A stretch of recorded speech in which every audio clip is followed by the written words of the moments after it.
Broadcasting from the business capital of the world, this is the Podcast Business News Network. Welcome back, everybody. I had a conversation with a friend the other day, and they were talking about somebody they know and their child who has challenges and how music therapy is moving their life forward like like a miracle. And I said, I know what you're talking about. I haven't experienced that specifically. I believe there's no coincidences in life. And I've learned about music therapy, the arts, and that therapy, how it helps many in many different challenges from this gentleman and the guests that he's brought on this show. And I'm talking about the man behind Baltic Street Into Action, a great nonprofit in the New York City area. Peter Jampel is the gentleman behind that. He's back with us. Peter, welcome. How you doing? Steve, I'm doing well. And as always, it's a pleasure to be with you. Wonderful to have you here. And when that friend started talking about the music therapy, I couldn't talk because I was like, yes, this is what we've been talking about here. And let's pick up that conversation. You always have amazing guests with just wonderful insight. Who do we have today? Well, the person I'm honored to introduce, I think, can really speak from an extensive knowledge and background as a music therapist, Dr. Alan Turry, um, who I will talk at greater length in a moment. But Alan, great to have you. Finally, we've got it all together here. So wonderful to be able to bring you on. Well, it's my pleasure, and it's a great opportunity to really explain what we music therapists have known for many, many years, that music is such a powerful way to help people. Welcome. Yeah, where do you want to begin, Peter?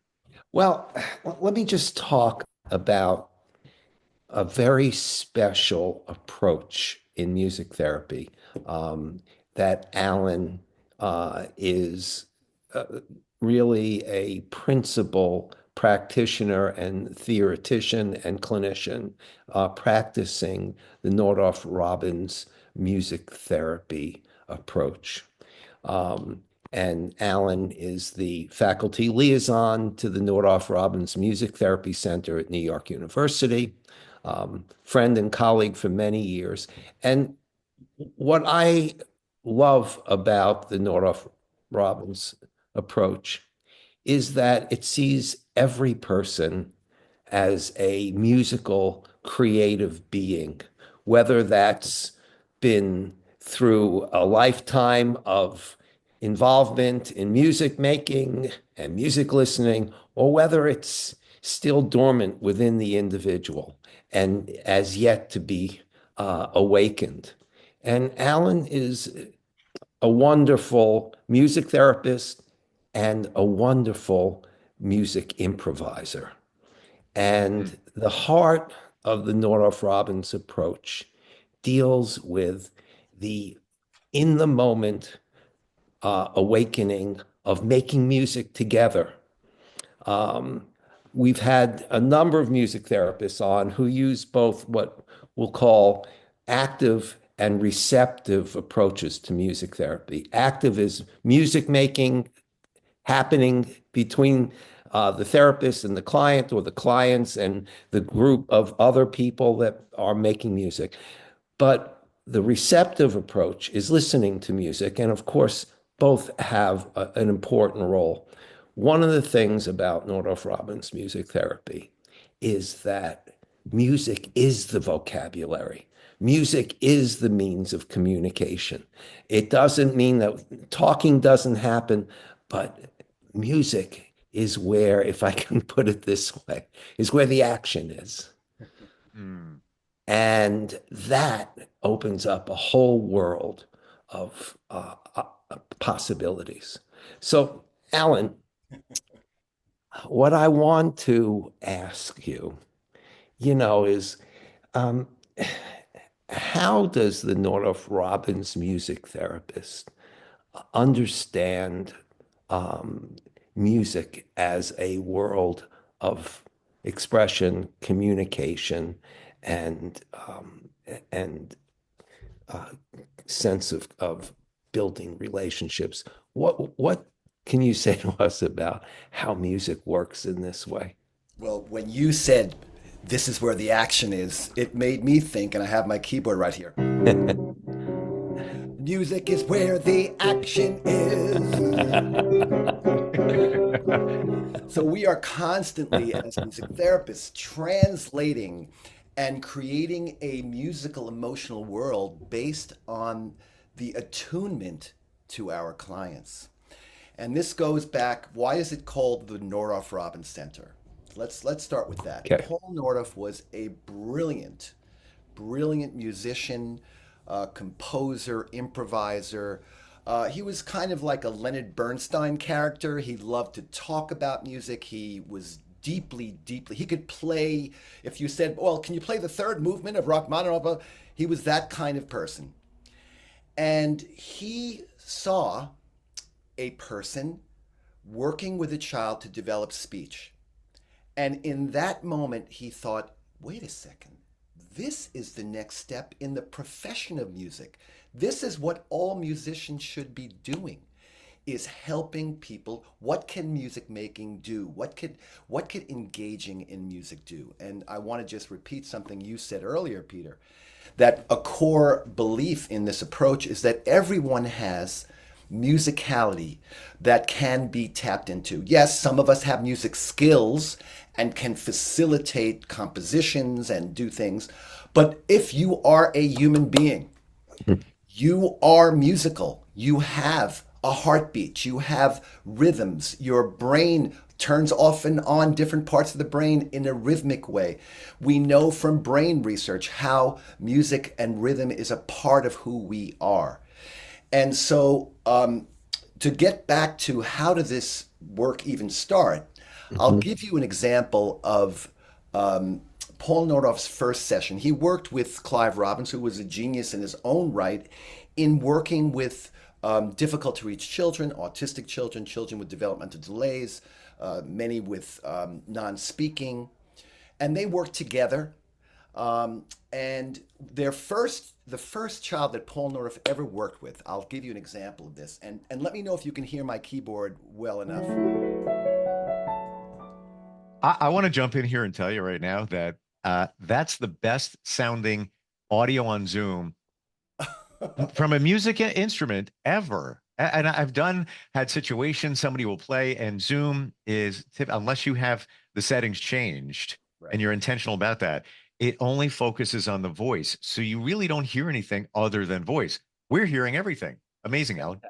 I'm so glad. You know, there was a time during the pandemic when we had to run music therapy sessions and improvise on Zoom. So we had to learn very quickly how could we optimize engaging in music therapy with people on Zoom. So thank you for letting me know that. So Paul Nordoff, let me get back to this story. He was asked to work with a child who no one could reach. A child described as aloof, a very flat kind of affect, and people had tried in different ways to reach him. And Paul Nordoff was asked to go in and play music for him. Now, Paul Nordoff is right now, in the year 2024, considered the founding father of live interactive improvisation as a way to work with people. But then he didn't, at that point, he was just discovering and having ideas about what to do. And he had very specific ideas about different kinds of musical worlds. For instance, he thought that the pentatonic, and pentatonic just means 5, I'm sure you both know that, but here he's talking about the Chinese pentatonic, which he thought was a kind of a pentatonic bath, kind of could be played in a way that was inviting, but not too much tension, as opposed to harmonies that we would hear. Right, so he had different ideas about how can I play music that would be a shared collaboration, even if this client, this person, this child, was not playing music, but just walking around the room. And so he would pick up on the tempo of the child's walking. So if the child was walking, he's playing in this pentatonic, and the child, his name is Johnny, stops, and Paul Nordoff stops playing. The boy starts walking again, and Paul Nordoff starts to play with him. And there's a sense that the boy is noticing this, right? Now, again, in the year 2024, we know all about entrainment. We know all about the importance of attuning physically, physiologically, emotionally, and what that does to help build connection, to help a young infant and toddler develop a sense of themselves. Somebody is mirroring me. Somebody is, oh, I am that music, right? So Paul Nordoff is trying to create this musical emotional world that this child can relate to, that this child feels like, I'm interested in this, right? Without having to do anything.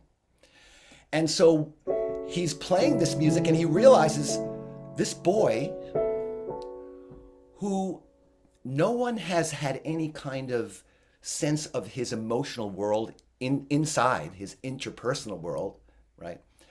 Although they think they hear sounds in the room that sound like he could be whimpering or crying, we don't know. They come into the room, he's a flat affect once again. And Paul Nordoff in this session is getting a sense that he is listening at this point. And so Paul Nordoff, who's playing what we would call a major sounding pentatonic, because we have this, right, a major third in there, if we think about it in terms of our Western harmony, he decides, you know what, he's listening. What if I change this major sounding pentatonic to the same amount of notes, but now I have half steps, I have tritones, I have tones of tension, and what we would call in Western diatonic music, a minor pentatonic, right? And so he begins to play and match the boy's movements, match the boy's gestures. If the boy reaches out, he might reach out with a melody, right? And a very interesting thing happens here, a very powerful thing happens. The boy starts to clearly be emotionally moved by the music and stops and comes closer to Paul.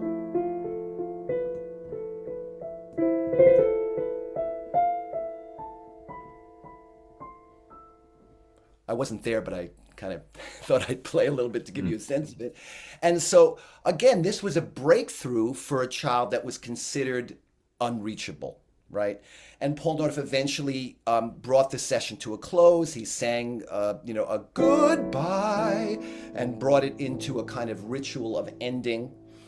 And when he reported this to the staff, of course, they were very, very excited because no one had had any kind of engagement. And so I'm telling you this story just to give you a sense of some of the essential aspects of the approach, that we are collaborating with the person. We are trying to play from the energy of the person. We're trying to attune to the person, and that those things are the connectors to then support and find the developmental threshold and invite new developments, which is what often happens in music therapy, and why the person that you said, hey, my life is changing now that we've found music therapy, because it's a way to tap into a person's strength and really build on strengths, and also challenge focus and attention and the things that we want to see in terms of what we call outcomes, social and emotional outcomes. But it's all happening through musical engagement. Wow. I've now see this whole process in a completely different light, because what you were just playing there, Alan, it's not, music is communication, which we talked about. Music is medicine here. It's almost as if you're prescribing the notes in the music tuned into the individual, almost like a musical sniper. I'm going to find the right, I'm going to get you. This is what you need. And side note, I think in music, so when you started with the pentatonic, It reminded me, I don't know if this will resonate, but Bruce Hornsby in The Range, Every Little Kiss. It was the same notes. It's dun dun dun dun dun dun dun dun dun dun dun dun dun dun dun. If you listen to it, you just played that 1988. I believe you. What I remember about Bruce Hornsby is a lot of this sound. Yes, yes, but the beginning of that song starts out with just a couple of notes, and he's kind of, it almost as if he's feeling his way, and then the song, dun, dun, dun, dun, dun, it starts. You were there. It was like You know cool. what? Let me pick up on that because that is actually one of the ways that you hear Paul Nordoff in sessions, and Nordoff-Robbins therapists will start with one tone and then build to an interval and then build to the pentatonic and then build Yes. to harmony. My gosh, you're playing that song. So that, I could play it for you now, but it's not going to sound right when I put it through the Zoom. But that is that. So, Bruce Hornsby must have built upon that foundation that you're describing. Super cool. Well, we all musicians can build on, we're all building on what's been there before, right? And let me just say that one of these ideas that we do in the training is we cultivate awareness of different musics from around the world and what Paul Nordoff called archetypal musical forms. So there are these, for instance, the pentatonic, and we know this from hearing, right? So the pentatonic has what we would say the children's tune within it. We can hear this in all different cultures. So the therapists in training at the center learn, okay, well, what about music from different parts of the world, like Spanish?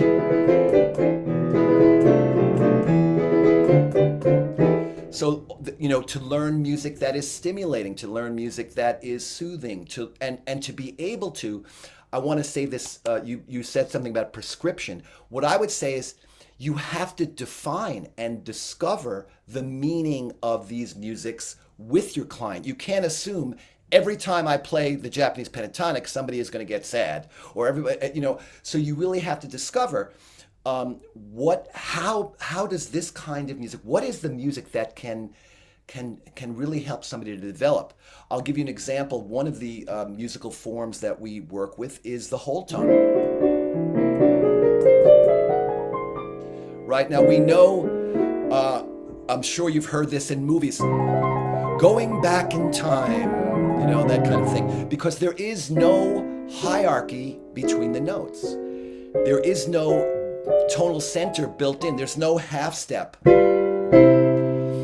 are only whole tones, so each tone is equal, right?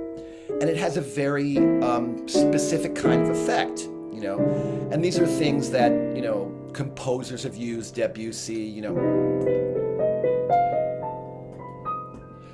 So some people find this evocative and exciting. Others run out of the room, So you can't make an assumption of how people are going to respond to music, but you are working in every moment to develop an understanding, develop a shared understanding of what music can be meaningful and powerful. And I have another thing that we do oftentimes is look at modes, the different modes in relationship to what we know as our diatonic scale, but we want, in this approach, which is an advanced postmaster's approach, I should say that. So people who are already music therapists who want to learn, how can I really work at the music as the therapy, in the music itself, right? So we want to be able to improvise with a compositional form. And so we might use different, like the Dorian mode, or the Lydian mode. The Lydian mode you hear a lot in, they call it,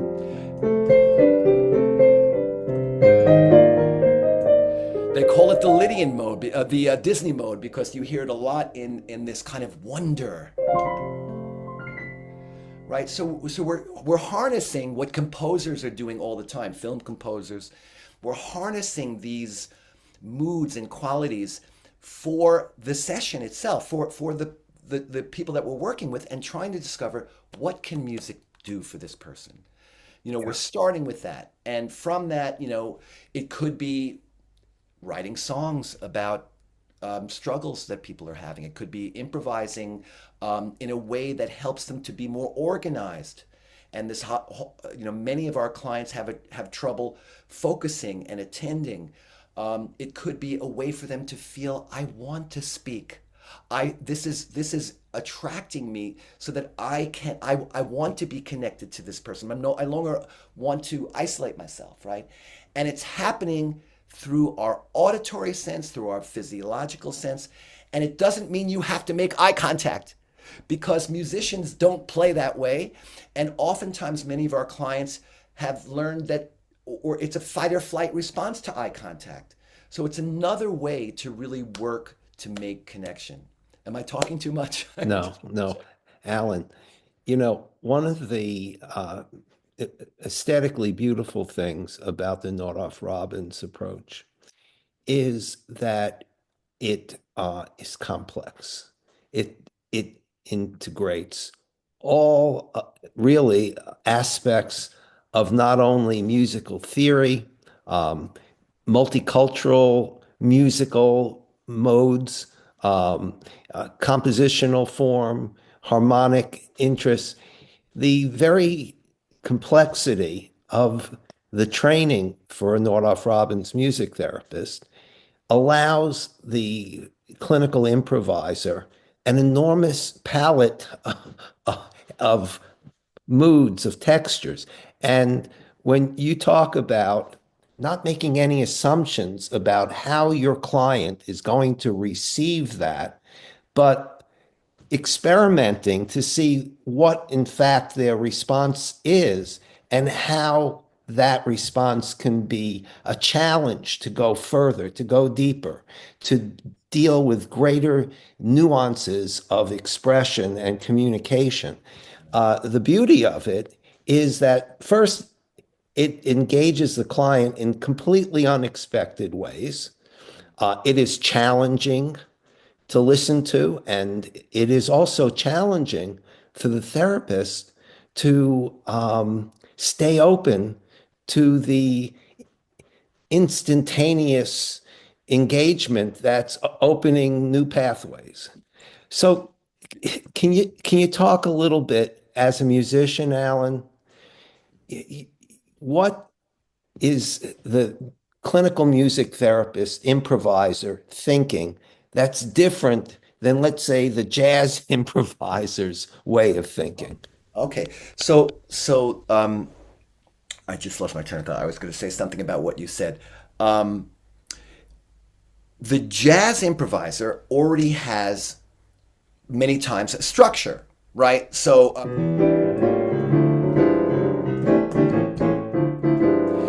we already have this sense of here's the form, and now within that, how can we communicate? So there are parallels. I mean, certainly there are parallels to that, right?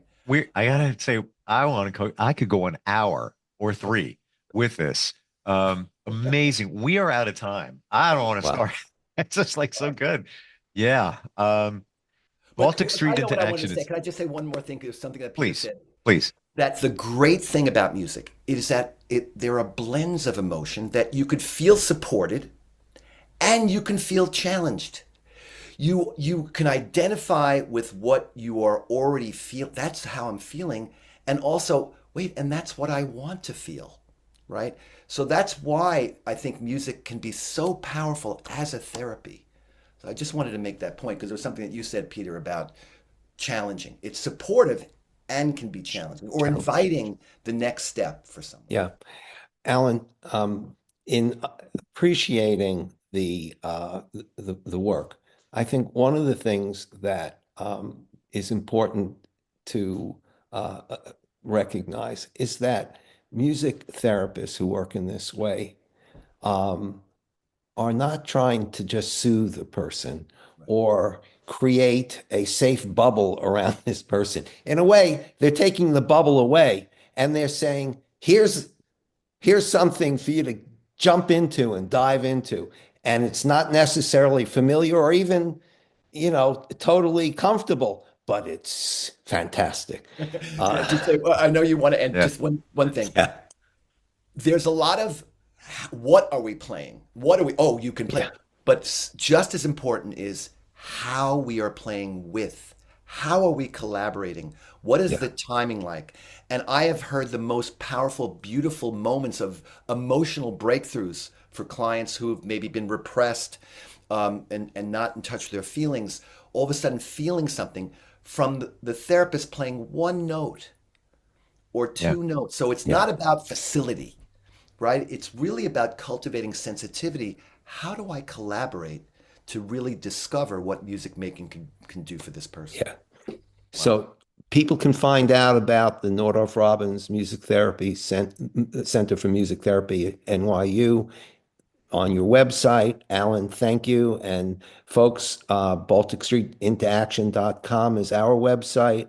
I will be posting these conversations on our website, and I'm hopeful that this podcast might also be posted on the Nordoff-Robbins website as well. Steve, send me that link to the Bruce Hornsby. I'm going to try and play on my keyboard right now. Kidding, right? I don't know if you can hear this.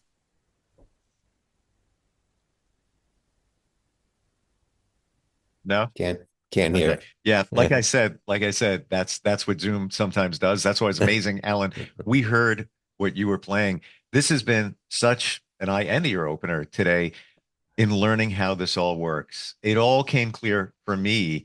We sense emotion in music, but when somebody is kind of closed and you're able to permeate them and their space by hitting the right notes in the right succession and reading them, beautiful things happen. Both of you, thank you so much for being here today. Really, really appreciate it. Good to be here. Great to be here. Thanks. We'll be right back.